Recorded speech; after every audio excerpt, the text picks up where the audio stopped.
Let's go behind the scenes with anchor Subrina Dhammi as she shoots a story at the Saratoga Racecourse, Part 2. We're looking for Jim Dandy's bar, and Subrina and Zach aren't 100% sure where to go, so they're stopping to check the map here, and then we're off. We did it! After finding the bar and scoping out the space, Subrina and Zach set up for their first interview with Pat McKenna, the VP of Communications for Naira. Zach has a 2-camera shoot here. His main camera is a solo shot of Pat, and his GoPro is a 2-shot of them both. Interviews can be pretty quick. This one lasted about 5 minutes. And then Subrina's off to interview number 2 with James Dillon, Naira's Director of Operations. A few minutes later, and we're wrapped with that, and James almost walks away with his mic on, which honestly happens all the time, but Subrina snags it. Zach is just grabbing some B-roll here. Subrina is off to look for more sound, as we call it.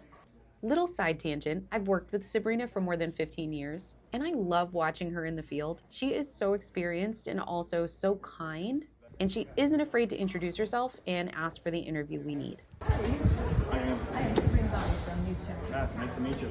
So Subrina interviews executive chef Matt here, and he has a really interesting story. He has a sports background and actually used to work at Citi Field, but you can hear more about that in Subrina's story tonight.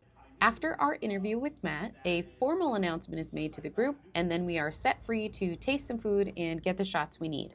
But Subrina isn't done asking questions. She heads over to Naira's Director of Food and Beverage to talk about their drink offerings. By about 1:45, we are done with interviews, and now Subrina and Zach start shooting what we call stand-ups, which are basically just little intros and outros that lead in and out of a story on air. Subrina is so used to doing this, she scripts it all on the fly. They shoot 4 of these. Zach grabs the rest of the B-roll he needs, and then we're good to go. We're done! On the way out, Subrina gets us water, which I love her for because it is so warm outside. And by about 2:05, we are packed back up and on the road. 15 minutes later, Zach drops us off, and we're ready to head back to the station. All in a day's work.